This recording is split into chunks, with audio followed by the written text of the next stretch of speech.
Cela fait bientôt 3 semaines que nous voici prisonniers volontaires.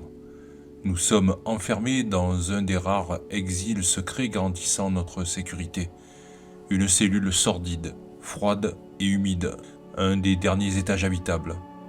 En dessous, il n'y a que les machines et quelques rares nuisibles mutants. Mais là, il y a nous, ou un ersatz de nous, Clara et moi, un couple à la dérive, à 1000 lieues de ce que nous étions. Chaque jour ponctue notre déchéance, et demain sera encore pire. Les tourments de notre quotidien fissurent un peu plus le rempart de notre amour. Je me croyais assez fort. Je me suis trompé. Après ce qui s'est passé, il nous a fallu fuir. Il ne pouvait pas en rester là. Même si elle maintient le contraire, je sais que Clara finit par m'en vouloir. Elle a raison. C'est moi qui suis à l'origine de cette situation. À certains moments, la douleur de notre quotidien me fait perdre la tête. Tout devient confus. J'en oublie presque ce qui nous a menés là. Oui, voilà, je me rappelle. Et j'ai réussi à passer avec les secrets sur Africa. Sincèrement, j'ai eu beaucoup de chance. J'aurais dû mourir ou être capturé. Mais par miracle, j'y suis arrivé. Du coup, il a fallu organiser notre retraite.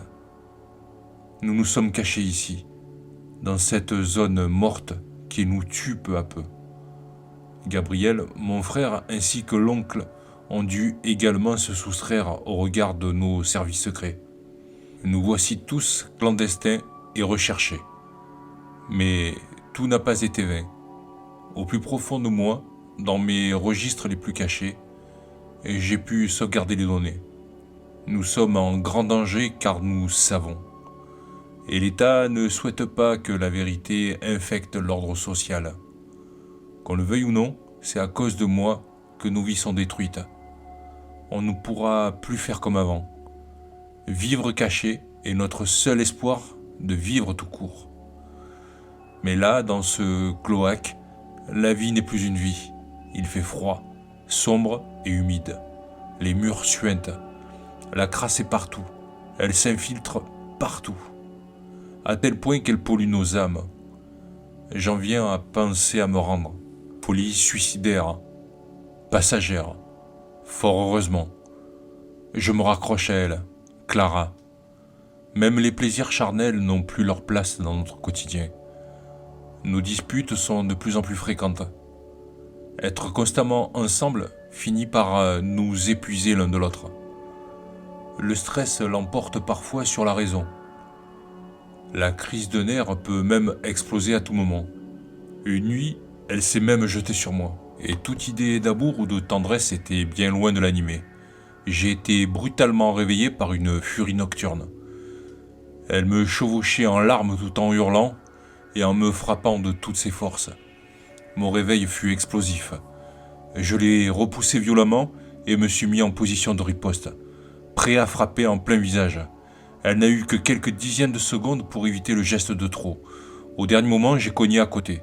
Le matelas défraîchi qui nous sert de lit en a été victime. J'ai frappé si fort que je l'ai traversé. Nous sommes restés un instant immobiles, transis de peur. Moi d'avoir pu la blesser et elle d'avoir échappé de peu à un coup qui l'aurait certainement défiguré. Il nous aura fallu de longues minutes pour apaiser cette tension. Cette nuit fut la plus terrible.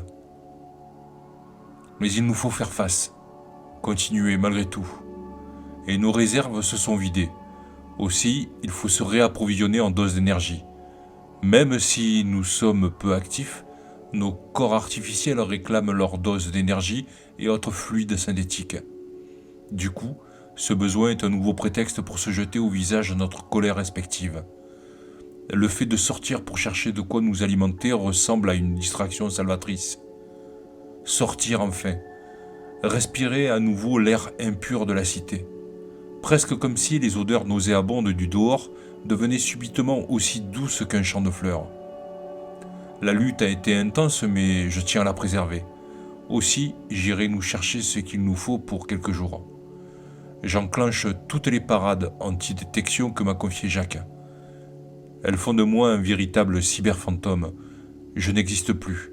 Mon image disparaît sur les réseaux de surveillance de la cité Sphère. J'avance sans exister virtuellement. Même les personnes que je croise sont piratées par mes systèmes. Leur vue est altérée par mes programmes. Elles ne voient pas mon vrai visage, mais un avatar créé de toutes pièces. Ma voix est modifiée également. Je peux avancer sur ce niveau sans trop risquer de me faire repérer. Mais je préfère éviter de m'absenter trop longtemps. J'achète rapidement de quoi nous recharger et retourne vers notre refuge sordide. Mais avant de rebrousser chemin, comme nous l'avions convenu, je cache un émetteur autonome. Il délivrera un message crypté à mon frère. Rendez-vous dans 2 jours. Ces 2 jours nous semblent interminables. Mais enfin, l'heure est venue. Il nous faut rejoindre Gabriel et l'oncle. Enfin, nous allons quitter cette cellule pestilentielle. Toujours en mode furtif, nous nous mettons en route pour les secteurs de l'hypercentre. 30 niveaux au-dessus. Aujourd'hui est un jour particulier, et nous allons en profiter pour disparaître dans la masse. C'est le traditionnel défilé du jour saint des soldes. Partout, des fanfares parcourent la ville, ouvrant la voie aux chars promotionnels. Leur passage est annoncé à grand renfort de messages publicitaires, apparaissant sur les sphères lévitantes, si fréquentes dans notre décor urbain. Après un long trajet, nous voici accueillis sous une pluie de confettis luminescents. Les grandes firmes distribuent des échantillons de leurs produits en vogue, et à intervalles réguliers, tout au long de l'année, ces fêtes soulèvent un véritable enthousiasme populaire. Des arrondissements les plus reculés d'Epoxia, on accourt pour participer en famille à ces journées de fêtes nationales orchestrées par les centres commerciaux de la ville. Avec l'accord du gouvernement, ces derniers ont supprimé les vieilles coutumes des jours fériés, jugées rétrogrades, pour ne garder que des journées de fête purement commerciales, au cours desquelles les consommateurs peuvent gagner des crédits quasi illimités et combler ainsi leur boulimie d'achat compulsif. Je prête peu d'attention au spectacle extraordinaire de la rue. Je cherche mon frère. Au moment où j'aperçois Gabriel, passe le char des laboratoires Textro-Nib, escorté par 2 tyrannosaures de chrome, qui font trembler le sol à chacun de leurs pas, déclenchant l'hystérie collective. Des enfants juchés sur les épaules de leur père crient et applaudissent les 2 mastodontes de chrome. Je déconnecte mes fonctions furtives seulement pour Gabriel. Il sera le seul à pouvoir me détecter. Il me capte.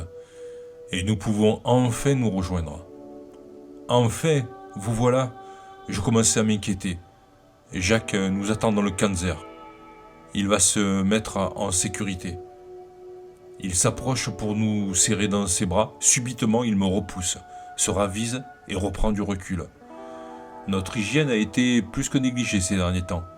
Notre odorat a beau être paramétrable, Gabriel porte la main sur son nez et son expression ne fait aucun doute. Nous sentons très mauvais. Cette scène a le mérite de me faire sourire. C'est déjà ça, mais il ne faut pas traîner. Nous lui emboîtons le pas et prenons le chemin du parking. Arrivé devant une place vide, Gabriel s'immobilise. Jacques ouvre le sas du véhicule invisible, le Kanzer. Cette machine est capable de se transformer en jet suprasonique. Et ses systèmes de défense lui confèrent une remarquable endurance au combat. Mais, pour nous, le plus important, c'est qu'il soit indétectable. De plus, ce qui ne gâche rien, il est beau quand on peut le voir. On dirait le mélange stylisé d'un crâne de dragon et d'un tank. Jacques nous tombe dans les bras, les yeux pleins de larmes. Son émotion nous envahit. Nous profitons de cette pause pour évacuer le trop-plein de douleur. Nos effusions ont le mérite de faire redescendre un peu le stress et la peur. À ce moment, je retrouve enfin la flamme dans les yeux de ma femme. Et Gabriel n'est pas insensible. Lui aussi se joint à nous pour déverser tout un flot de peine. Nos vies ne seront plus jamais les mêmes. Nous sommes devenus parias, fugitifs sans espoir de paix.